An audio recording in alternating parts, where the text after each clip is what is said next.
Chapitre 3, à partir du verset 9, je vais lire. Et aujourd'hui, je voudrais m'attacher sur ce petit texte-là. Vous avez votre Bible, vous avez trouvé le texte? Oui? On commence. Le roi d'Israël, le roi de Juda et le roi d'Édom partirent.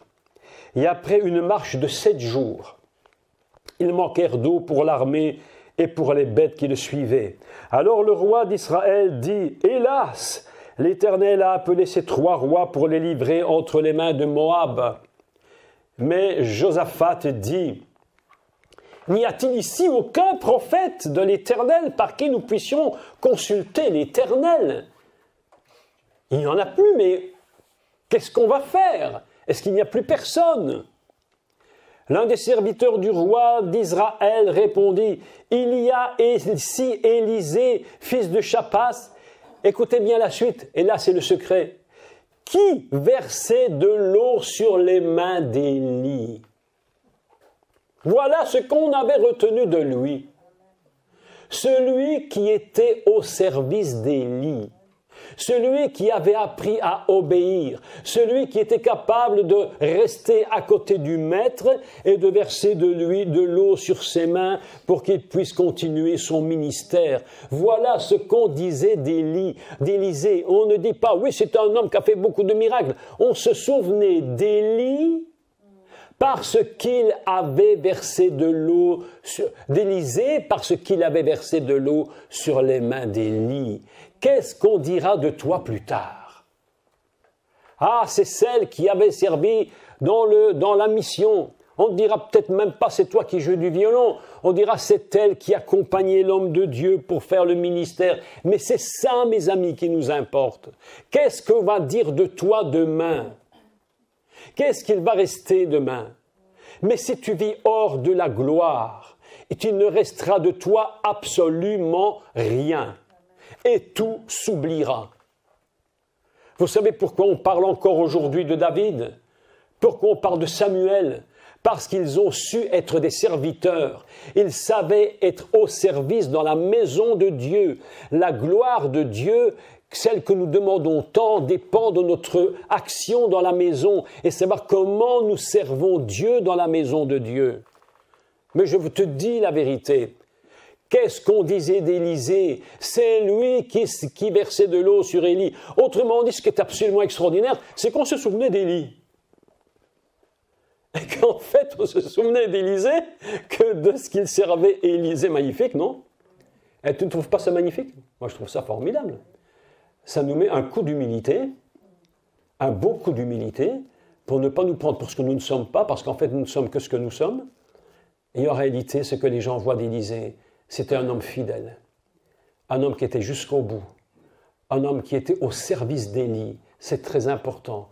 Je préférais qu'on dise de moi, je vous l'affirme, je préférais qu'on dise de moi, Jacques Collant a servi tel homme de Dieu pendant autant d'années. C'est lui qui était là, qui jouait du piano à l'époque. Ah, c'est peut-être de souvenir qu'on n'aura que de ça de moi. Mais au moins, on saura que j'ai servi le Seigneur et qu'à cause de ce service dans l'œuvre de Dieu, pour un homme de Dieu, j'ai compris, ou plutôt, je suis rentré dans cette dimension de la gloire. Il n'y a pas de gloire dans le service de la maison de Dieu si nous ne savons pas servir.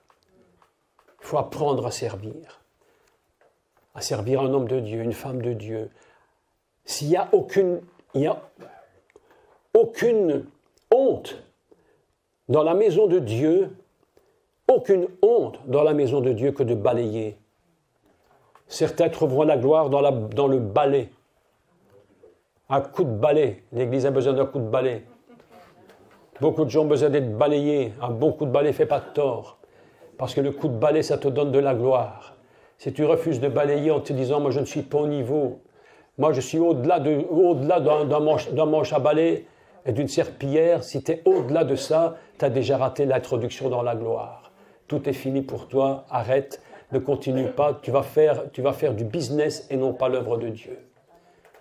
Je vous dis la vérité. Il y a autant de gloire dans la cuisine ici en haut qu'il y en a ici en bas. Il y a autant de gloire pour celui qui est en train de faire la popote là-haut que pour celui qui fait la popote en bas. Je te dis, Parce que si tu as compris ce que je te dis aujourd'hui, tu vas rentrer dans une dimension de gloire. J'aimerais qu'on puisse lire un texte ensemble, dans 1 Samuel 17.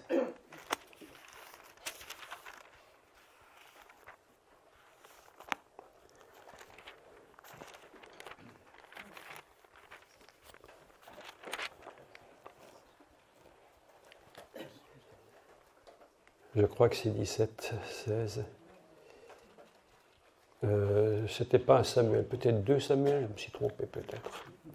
Je n'ai pas fait attention, peut-être 17, 2, 17. Qu'importe.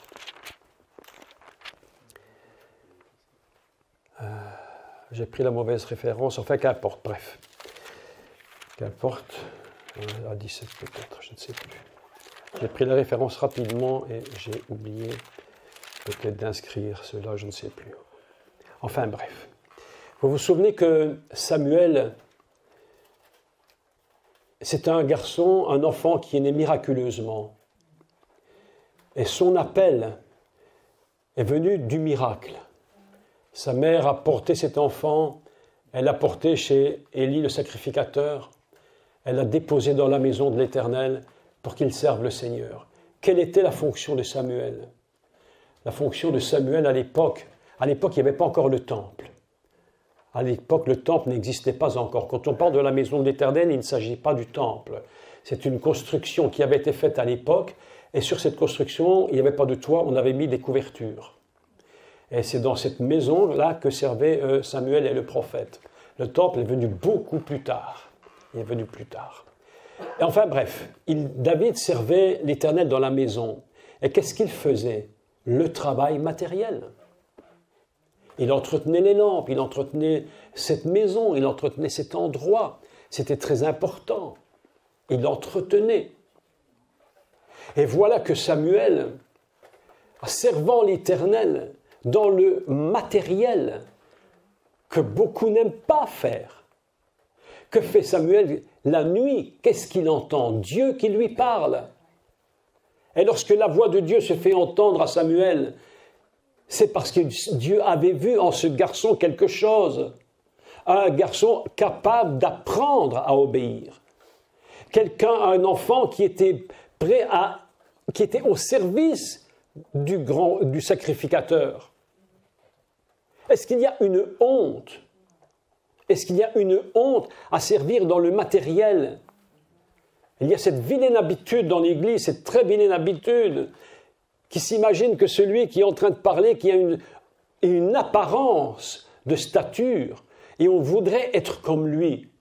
Et souvent, beaucoup de gens se battent pour monter sur l'estrade, et pour être des prédicateurs et pour paraître.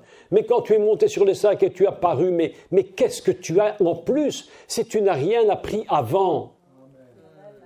Si tu n'as rien appris avant.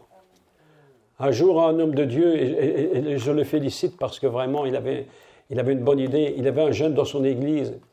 Et il lui disait toujours, « Pasteur, le Seigneur m'a dit, il faut que je parle en public, il faut que je prêche, il faut que tu me donnes la parole un dimanche matin. » Mais ça a duré. Et le pasteur voyait bien qu'il n'était pas au niveau. Mais il a dit, « Pasteur, donne-moi la parole. » Bon, un jour, le pasteur a dit, « Bon, je vais te donner la parole, Et il lui a donné la parole. Le jeune est monté sur scène, il a parlé 5 minutes, il n'avait plus rien à dire. Plus rien à dire. Parce que ce n'est pas être devant qui compte. La gloire ne se développe pas par devant. La gloire se développe toujours derrière. La gloire de Dieu se développe avant. Quand tu vois un iceberg, tu ne vois que la pointe. Mais la pointe que tu vois n'existe que parce qu'il y a en dessous de l'eau tout ce que tu ne vois pas. Lorsque tu vois un ministère qui réellement est un homme de Dieu ou une femme de Dieu, mais un vrai, pas du tape à l'œil, un vrai, tu ne peux même pas imaginer ce qu'il y avait derrière. Le chemin qu'il a dû passer. On a dû tous apprendre l'obéissance. On a dû tous apprendre à servir dans la maison, à faire du matériel, à la limite à balayer l'église. Un jour, un pasteur, je vous raconte des histoires vraies. Un jour, un pasteur était dans une école biblique. Il avait une école, bref, et il enseignait, et puis ses étudiants étaient là. Mais dans le programme d'études, il y avait aussi nettoyer les toilettes. Ah oui, c'est quand même le minimum. C'est parfois les endroits les moins intéressants qui doivent être les plus propres. Ah, oui. Mais oui. L'endroit où c'est le plus bizarre, c'est là qu'il faut nettoyer. Et le pasteur avait mis un programme en place.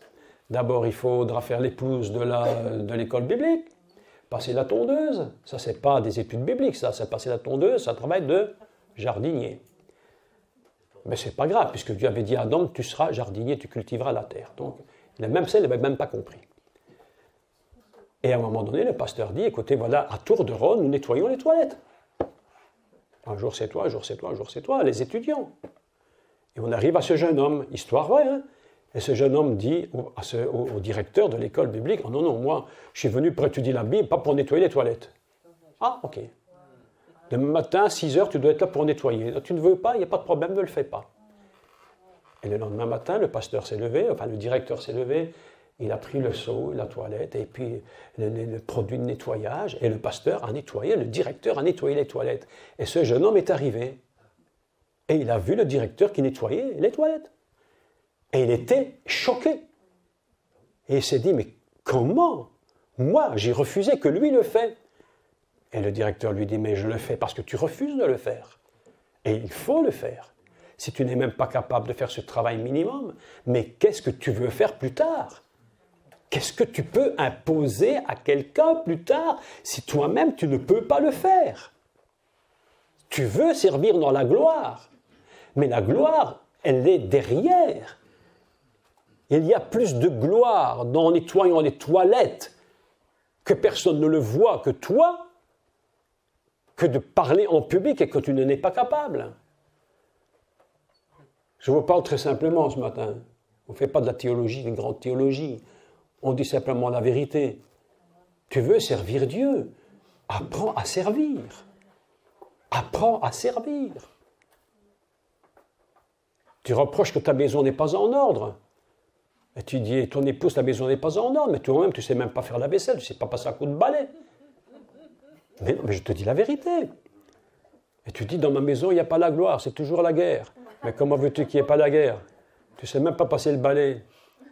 Alors ton épouse, moi mon épouse, je veux le dire honnêtement, je ne la flatte pas, je le dis honnêtement.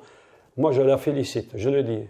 Souvent je lui dis, merci ma chérie, parce que tu passes une journée entière à repasser mes chemises. Ah oui, tu passes des heures, oui. Des heures à repasser, c'est pas vrai? Mais oui. Mais si tu n'es pas capable de faire ça, de donner un coup de main en contrepartie de ce qu'elle fait, comment je peux exiger, moi, d'être un homme qui vit dans la gloire? C'est impossible. La gloire de Dieu dépend de ce que nous allons faire basiquement dans une maison, dans une église, dans un endroit, dans cette maison-ci. La gloire réside plus dans la cuisine que dans la salle. S'il y a de la gloire ici, c'est parce qu'il y en a d'abord là-haut. Oui. Je t'apporte quoi, moi, ici? La parole de Dieu. S'il y a de la gloire, tant mieux, je l'espère. Mais si la gloire réside ici, c'est parce qu'avant que je vienne, quelqu'un là-haut a travaillé pour que je vienne. Et là-haut s'est manifestée la gloire. Il y a autant de gloire dans le travail matériel pour l'œuvre de Dieu, si on a bien compris de quoi il s'agit. Il y a autant de gloire, et peut-être même plus encore, dans ce que nous faisons pour Dieu, pour qu'un jour Dieu nous parle et qu'il nous donne sa parole. C'est parce que Samuel était capable de servir dans la maison de l'Éternel. Il en était capable que la nuit, il entendit la voix qui lui a dit « Samuel, Samuel ». Et le brave petit garçon, il n'avait pas reconnu la voix, il croit que c'était Élie, le grand sacrificateur. Il lui dit « Tu m'as appelé ?» Il dit « Je ne t'ai pas appelé, va te coucher. » Ouais, va faire dodo. Il est seulement 1h30 du matin, va te coucher. Et Samuel, le brave petit garçon, retourne et puis il s'endort. Et puis il entend la voix, Samuel, Samuel, Samuel. Il retourne voir Élie. Il dit, mais tu m'as appelé. Ne me dis pas que tu ne m'as pas appelé, tu m'as appelé. Il dit, mais je ne t'ai pas appelé. Il va te coucher. Il est 3h30 du matin. Et puis arrive 5h et la voix du Seigneur. Et Samuel, Samuel. Et là, le prophète, là, le boss commence à réaliser. C'est l'Éternel qui l'appelle. Tu veux entendre la voix de Dieu, apprends à servir. Dieu ne te donnera jamais un travail à lui si tu ne sais pas servir quelqu'un ici-bas. Je te dis la vérité. Amen. Si tu es incapable de servir un homme, comment veux-tu être capable de servir Dieu? Si Paul le dit lui-même, si tu ne sais pas entretenir ta maison, comment entretiendras-tu la maison du Seigneur? Comment feras-tu? Comment feras-tu? Commence par t'occuper de ta maison. Sois un modèle dans ta maison, parce que c'est là que commence la gloire. Le socle de la gloire, c'est d'apprendre à servir dans la maison de Dieu en toute humilité. La gloire, elle va être sur un fondement qui s'appelle l'humilité.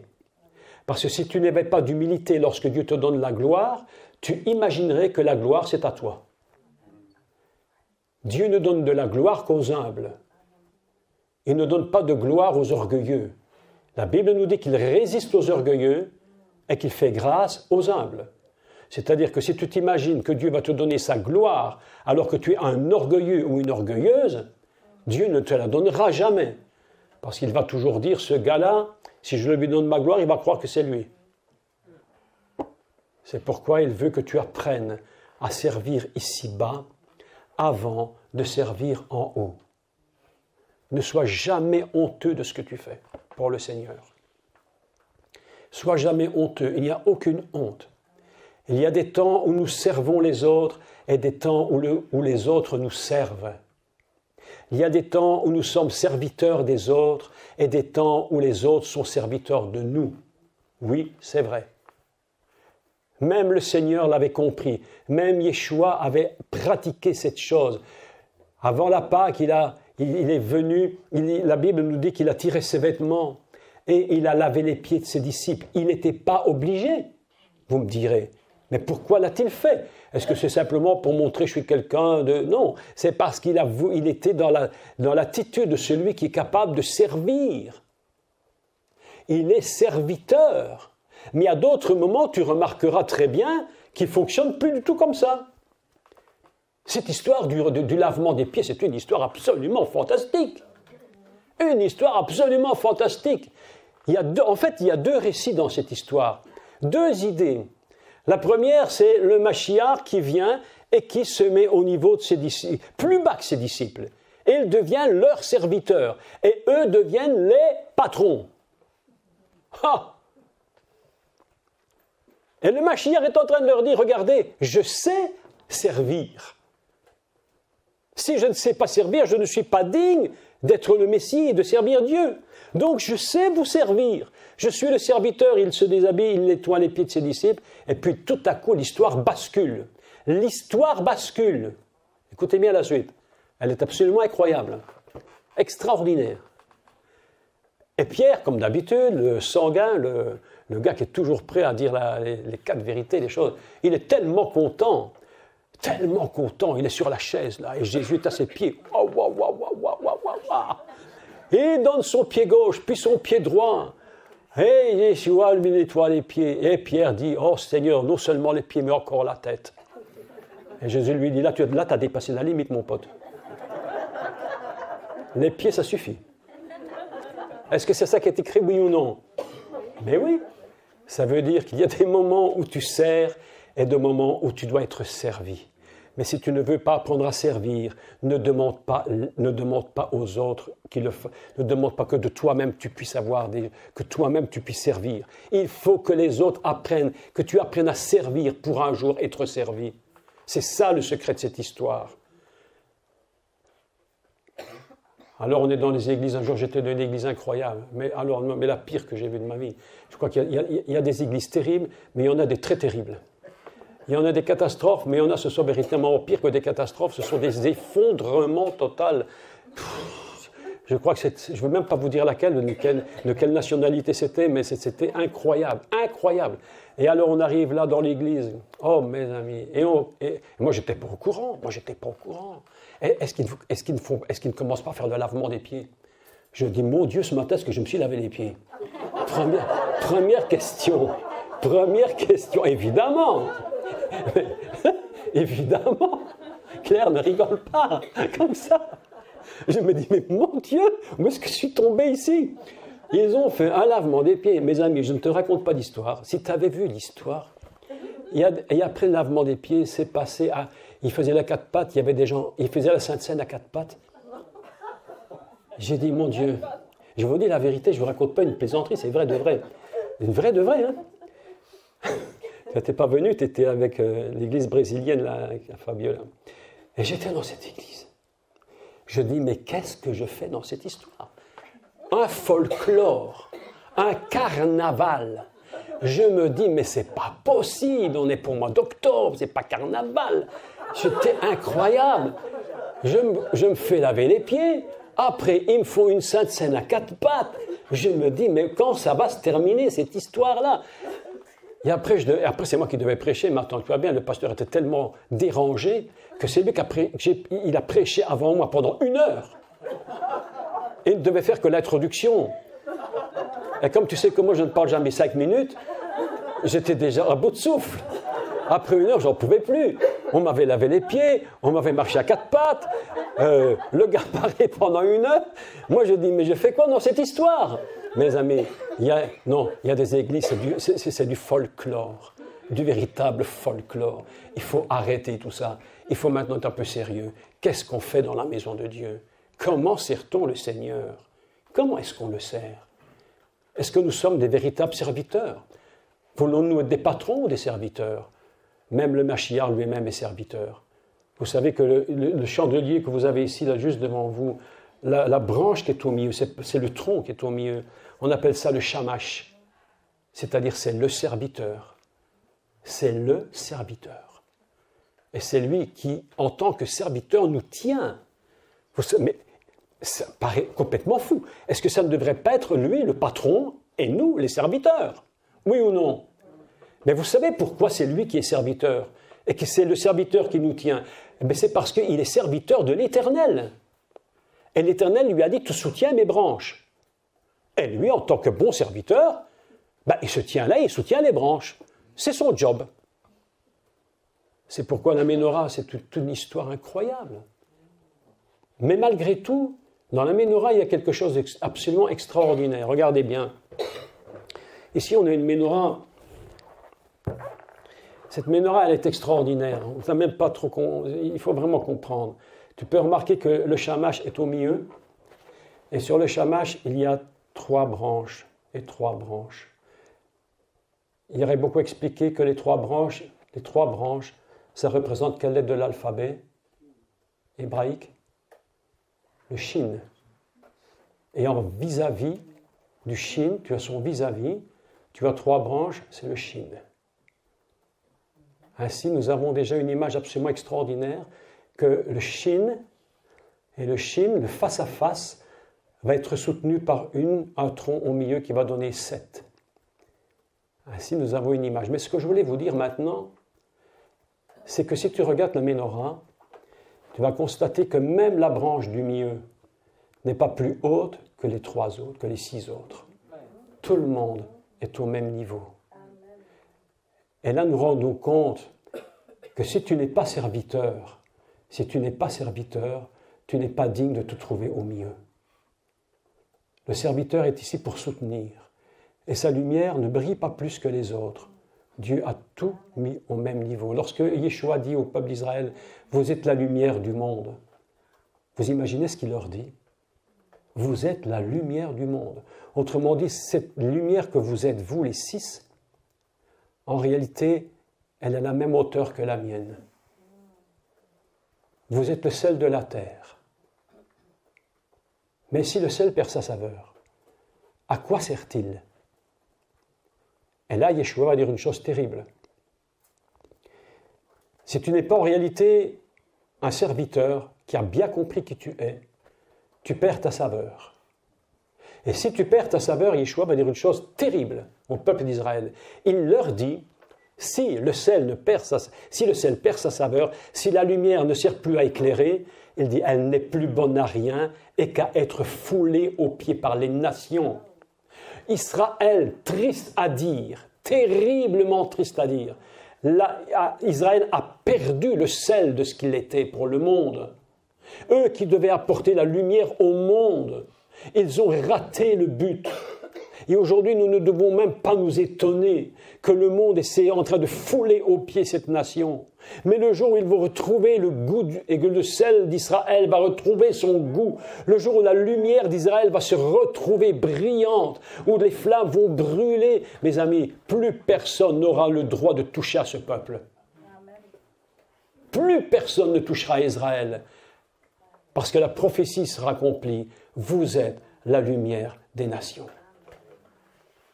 Aujourd'hui, je voulais vous dire ça. Il y a encore d'autres choses que je voulais vous dire. On pourrait parler de David, on pourrait parler encore de Timothée, on pourrait parler de bien d'autres. David n'était que le roi David. Vous savez pourquoi? Parce qu'il a appris à servir Saül. Il a appris à servir Saül. Et pourtant, Saül ne l'aimait pas. Au début, c'était de grand amour, et puis c'était grand détesté. Mais David avait compris.